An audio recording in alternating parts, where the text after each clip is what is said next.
My next guest is the mayor of one of those so-called sanctuary cities. He says his community will not waver, will not abandon their neighbors. Joseph Curtatone is the mayor of Somerville, Massachusetts. That is just outside of Boston.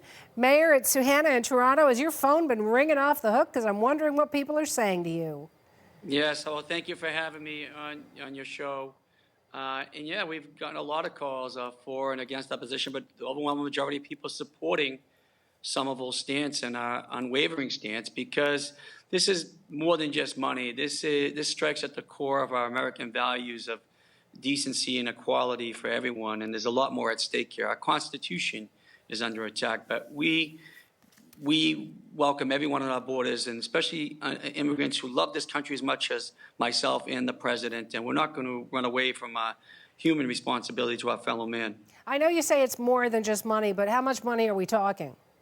Well, the city of Somerville receives approximately $6 million in direct grants of federal money, and then pass-through grants, another 5 or 6. So approximately $12 million that go to core services to help the poor, to feed hungry children, our seniors, our veterans, to promote public safety and homeland security. So the vulnerable populations, the very vulnerable populations that Donald Trump as a candidate stated he would do a better job to meet their needs and serve than Hillary Clinton. That's the irony of this all.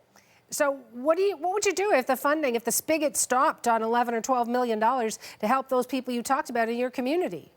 Well, we're not going to run away from our responsibility. We're going to keep our community safe. And we've been a sanctuary city now since 1987, more than 30 years. Our crime since then has dropped more than 50% because we've been able to build trust and credibility with the vulnerable populations to have them come out and work with us to deal with issues on public health and public safety. And we're going to continue to promote public safety and house the homeless. We're not going to run away from that responsibility. It will hurt. It will sting. But everyone in the United States and the country and the free world should be concerned. But in the United States, there's an there's an attack on our economy that is pending. Because out of the largest metropolitan areas in the United States, out of the 11 largest, 10 of them have major sanctuary cities at the core. And more than 78 million people live in those communities. And we're talking about billions of dollars to being taken away from the communities, which would have cause detrimental harm to our national economy. And when you say you won't waver, give me a sense of how strongly your community stands behind you.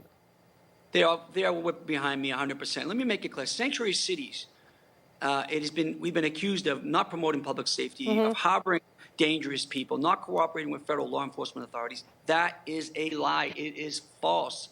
City of Somerville, like many communities that are sanctuary cities, we assign officers to our drug enforcement agency, the FBI, and to ICE, Immigration and Customs Enforcement.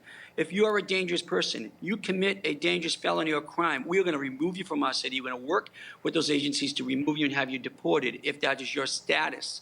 And crime has gone down. So this belies the rhetoric and accusations coming out of Washington. Again, but we are not going to run away from our responsibility. Let me ask you this, Mayor, would you consider increasing taxes to your residents, and would they consider paying them in order to help those people who are going to perhaps become even the less fortunate if that spigot dries up? I'll tell you what's been inspiring in Somerville, across the region of the country, the amount of people that have called and said, what can we do to help? Yeah. We'll rally around each other. We'll help feed the hungry. We'll house people in our homes. And that is inspiring. That's the America I know. That's what makes America great, not vilifying the vulnerable populations or people who love this country as myself or any other American. So, it's not certain exactly what the federal government or President Trump is going to be able to do, but I would ask him and everybody to open up their hearts and their minds to think about how should we treat our fellow man? What are the values we cherish as a nation? Are we going to be a tolerant and diverse society? Are we going to be accepting of everyone? That's what will continue to make us great. Final question for you, Mayor. You talk about heart, and I get that. I mean, I'm Canadian. We're accused of having wonderfully big, swollen hearts full of love, and oftentimes we do. But your president has talked about making America great again, meaning it's not there yet. What is it? Is it going to be heart that makes America great again, in your thoughts? It's our very principles as a free democracy and a compassionate, humane society. We don't run away from our fellow man. We don't vilify the less fortunate. We don't shut our walls and isolate ourselves from the rest of the world. That's not what makes America. America is already great.